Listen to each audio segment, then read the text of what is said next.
आज का हमारा टॉपिक है अपेंडिसाइटिस। अपेंडिसाइटिस का मतलब होता है inflammation of appendix. It's too simple, it is a inflammation of appendix, मतलब ITIS मतलब होता है inflammation. Appendix it is a inflammation of appendix. तो अपेंडिक्स क्या होता है? It is a pouch like structure attach to the large intestine. जो large intestine है, जो लार्ज इंटेस्टाइन का जो सबसे लास्ट पार्ट होता है, जिसको हम लोग बोलते हैं सिक्कम। ओके, तो ये अपेंडिक्स उससे अटैच रहता है and it is A pouch like structure. Okay, तो इसका अपेंडिक्स का फंक्शन क्या रहता है? जो फंक्शन होता है, it can store healthy gut bacteria. Okay, तो हमारे जो गट बैक्टीरिया होता है, गट बैक्टीरिया का काम क्या होता है कि जो भी डाइजेशन में हेल्प करता है गट बैक्टीरिया। ओके, जैसे कार्बोहाइड्रेट्स हो गया, तो ये लोग को ब्रेक डाउन करने में ये बैक्टीरिया हेल्प करता है। सपोज़ अगर पेशेंट में कुछ किसी में इंटेस्टाइनल इन्फेक्शन है, लाइक डायरिया हो गया, तो if that gut bacteria is disturbed by a intestinal infection, तो ये अपेंडिक्स क्या करता है? It helps to restore the gut microbial balance. Okay, because ये अपेंडिक्स रहता है, it can store the healthy gut bacteria. So restore the gut microbial balance when it's disturbed by the intestinal infection. तो इसका function, जो appendix का function है, तो ये रहता है उसका अपेंडिक्स का फंक्शन। तो कोजेस होता है, the main causes is the obstruction. किसी चीज़ के ऑब्स्ट्रक्शन की वजह से, अगर ये अपेंडिक्स में किसी चीज़ का ऑब्स्ट्रक्शन हो जाता है, तो उसकी वजह से इन्फ्लामेशन होता है।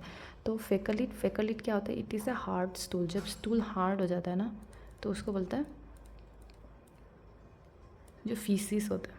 ओके, तो वो अगर हार्ड स्टूल होता है, फीसिस जिसको हम लोग बोलते हैं, तो वो है फेकलिट। अगर उसके जो फेकलिट की वजह से अगर यहाँ ऑब्स्ट्रक्शन, उसका इम्पेक्शन हो जाता है, तो उसकी वजह से भी जो इन्फ्लामेशन है वो कॉज हो सकता है, या ट्यूमर की वजह से, या अगर पेशेंट को क्रॉन्स डिजीज़ है, या पेरासाइट्स या वर्म्स, कुछ भी फॉरेन बॉडीज़ की वजह से भी हो सकता है, like tumour, parasites, worm, this all are foreign bodies. तो उसकी वजह से भी जो अपेंडिसाइटिस हो सकता है।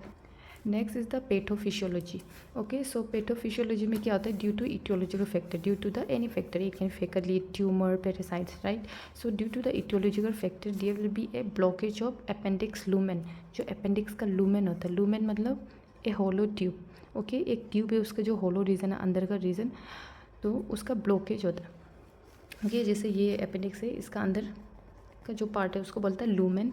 तो अगर इसका ब्लॉकेज हो जाता है, तो it leads to a increase pressure in lumen. जो लूमेन है उसमें प्रेशर पड़ेगा, राइट। सो जब उसमें प्रेशर पड़ता है, it will also increase major venous pressure. जो हम लोग का ब्लड वेसल्स है, उसमें भी क्या होता है? प्रेशर पड़ना स्टार्ट हो जाता है। तो जब ब्लड वेसल्स या वेन्स में प्रेशर पड़ना स्टार्ट हो जाता है, there will be a less oxygen delivery to the tissues. जो हमारे जो अपेंडिक्स है, उसका टिश्यूज़ में लेस ऑक्सीजन डिलीवर होगा, जिसकी वजह से ischaemia to appendix, okay, tissues का डेथ होना स्टार्ट हो जाता है।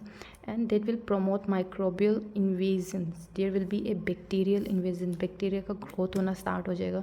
जब बैक्टीरिया का ग्रोथ होना स्टार्ट होता है, तो क्या होगा? There will be inflammation and swelling of the appendix and that will lead to the appendicitis.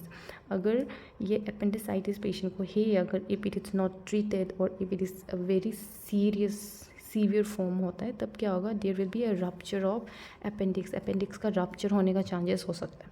And that digestive contents enters into the abdominal cavity, to the peritoneal cavity में enter करने का chances होता है। And that can lead to peritonitis. Okay, तो that can lead to peritonitis. So this was the pathophysiology of appendicitis. Next is the sign and symptoms. Sign and symptoms में there will be abdominal pain. Okay, तो abdominal pain will be in the right lower quadrant, जो right side में है, क्योंकि ये appendix रहता है। जो अपेंडिक्स है वो हमारे राइट साइड में प्रेजेंट होता है। Okay, so pain will be in the right lower quadrant at McBurney point. जो मैकबर्नी पॉइंट होता है राइट लोअर क्वाड्रेंट का सबसे नीचे, राइट लोअर क्वाड्रेंट, उसमें प्रेजेंट होता है। Okay, so point at McBurney. I will just put the picture on the screen. And there will be a loss of appetite. Patient को nausea and vomiting होगा. Also because of the bacterial invasion, bacteria का growth होने की वजह से, infection होने की वजह से, inflammation होने की वजह से, there will be a low grade fever. Okay, and that may worsen. जैसे disease progress होना start होगा, तो ये जो fever है वो ज़्यादा होना स्टार्ट हो जाएगा। And also increase white blood cells because of the infection. White blood cell increase होगा। Next is the rebound tenderness. Rebound tenderness का मतलब क्या होता है कि जैसे पेशेंट को हम लोग जो राइट लोअर क्वाड्रेंट में प्रेशर देता है, ओके, जिससे हम लोग उसको इमीडिएटली उसको रिमूव कर देता है प्रेशर देने के बाद, there will be a rebound tenderness, उसमें पेन होना स्टार्ट होगा, patient will experience a pain. Okay, so diagnostic evaluation में क्या कर सकता है, फिजिकल एग्जामिनेशन कर सकता है, we can do palpation like palpation कर सकता है, and also ultrasound blood test कर सकता है। ब्लड टेस्ट में पता लगेगा कि it will show there will be increase white blood cell, and ultrasound के थ्रू पता लगेगा कि अपेंडिसाइटिस है पेशेंट को। And in the management, medical management कर सकता है like antibiotic therapy, anti inflammatory drugs दे सकता है, पेन मैनेजमेंट कर सकता है, we can give analgesic drug and also the fluid therapy.